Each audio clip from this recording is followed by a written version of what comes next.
Камыстинская районная библиотека представляет автора Татьяну Устинову.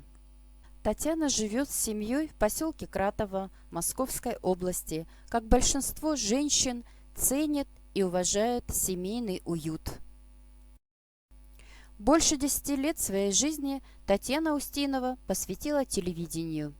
В 2000 году Устинова представила на суд публики свой первый сборник рассказов.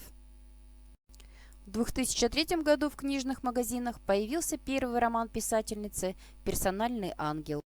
За сценарий к фильму «Всегда говори всегда» Татьяна Устинова была удостоена премии ТЭФФИ «История, покорившая миллионы сердец». За роман «На одном дыхании» Татьяне Устиновой присуждена литературная премия «Электронная буква». В разрезанной странице Татьяна удостоена премии «Электронная буква». В детективах Устиновой всегда есть место романтической истории. Ее герои дружат, ненавидят, мечтают, а главное – любят. Ее книги издаются миллионными тиражами. Ее захватывающие романы мгновенно становятся основой сценариев самых захватывающих фильмов. В наши дни библиография автора насчитывает около 40 книг. Основная их часть написана в жанре детектива.